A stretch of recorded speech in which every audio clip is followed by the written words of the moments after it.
Online racing has been the most highly acclaimed merit for ranking in racing games ever since their inception. While not easy at all to gain the virtual points, GT7 has made an effort to continue and improve the online racing tradition. But what if I told you that there are some secrets that can put you up to skill rating heavens? Well, then you should listen to me when I tell you 7 things you didn't yet know about GT7 Sport Mode.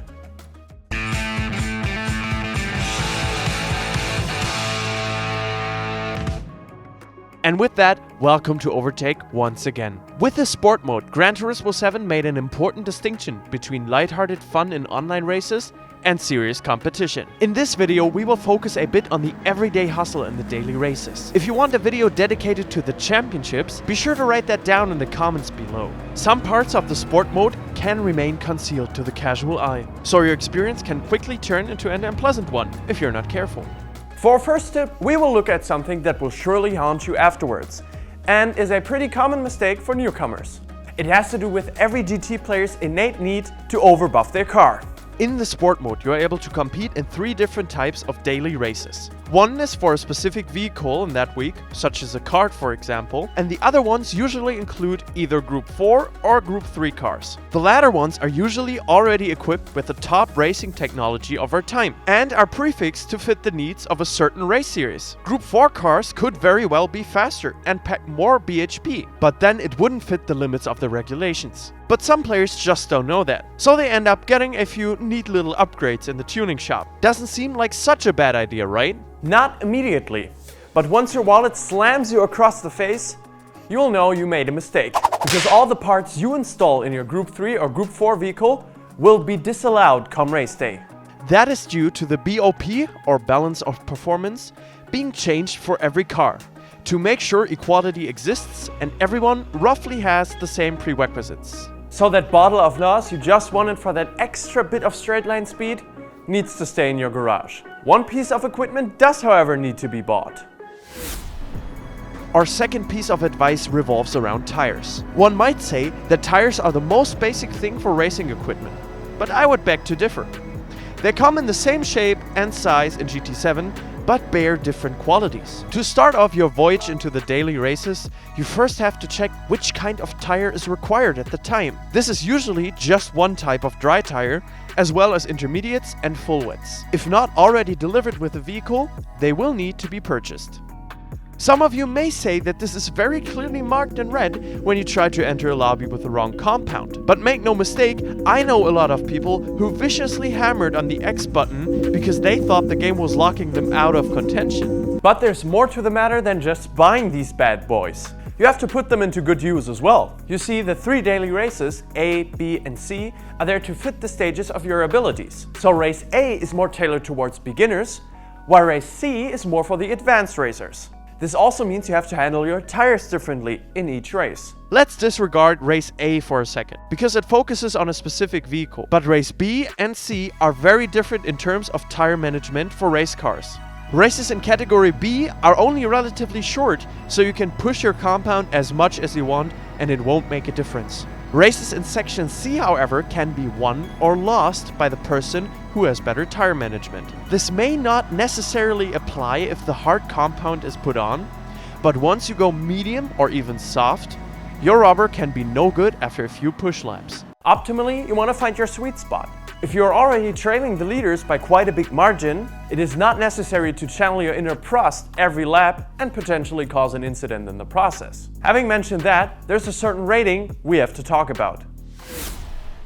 Tip number 3 hits a special spot in the heart of all sim racers. I bet you all know the feeling of your safety rating plummeting once you hit a streak of bad, unlucky incidents. This has lasting implications, of course, as it's not only a ladder that changes, it is also the whole field of players you interact with. While the people with safety rating A or S are protective and interested in good racing most of the time, the people in the lower divisions sometimes seem like they come fresh off of one of Renee's Wreckfest streams. You're well advised not to ruin your rating here. And there are a few extra things you can do to manipulate that. Some come with very positive byproducts. Usually your daily races will start in chaotic fashion, with either one or more cars looking for that patented first turn hero dive.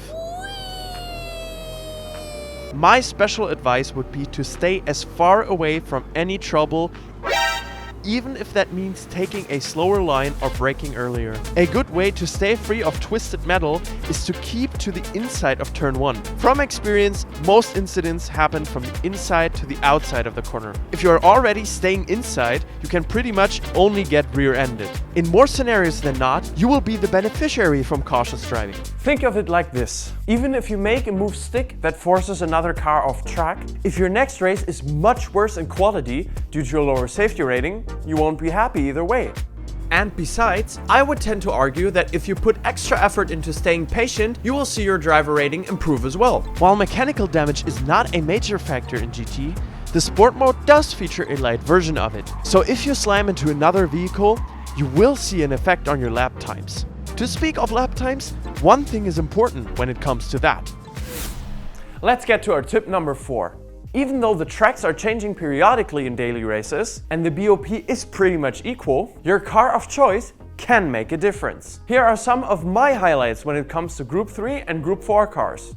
Starting with Group 4, I just love the Bugatti Veyron, and I think it behaves well for everyone. When it comes to straight line speed, it is undoubtedly king, which will make it way easier to overtake. But the Veyron is also smooth in terms of handling. Even with the BOP restrictions, you can clearly see the difference this car makes when you get a feel for it. You just have to be a little careful on the curbs, as the Veyron sometimes likes to take a flyer out of nowhere. Also great for a drive is the Subaru WRX. This car will be at the top of your timesheets in most daily races, mostly because of its overall strength. It perfectly encapsulates power and handling, making it the best all-rounder in this category. While Group 4 is fun, Group 3 is no less of a blast. And the cars there are even more versatile. I personally think the Porsche 911 RSR is the king of Group 3. With a few tweaks, this car is an absolute force to be reckoned with, coming in with some of the best handling in the category and corner speed that is unmatched. Especially the corner exit is a thing of beauty, due to the engine being placed at the back of the car. Besides that, the iconic look just makes it aesthetically pleasing for every motorsport fanatic. Even though the Porsche is such a favorite of mine, a secret tip I would give you guys is the Peugeot RZZ. The reason for that? Well, all cars need to adjust to the BOP changes before the race. All except the Peugeot. Its stats stay nearly exactly the same, making it possible for everybody to race this car under sport mode conditions on the regular. This is a huge edge in a mode where most players either have to learn their car from the ground up or relearn it due to the BOP changes. In the end, most cars are viable in sports mode. Just be aware of what you need in order to fit your style. Handling heavy cars or straight line spitters? Or maybe take the ones the game gives you for free. Our tip number 5 is more about the cost of racing in sport mode. They say nothing in life comes free. And they are right, mostly.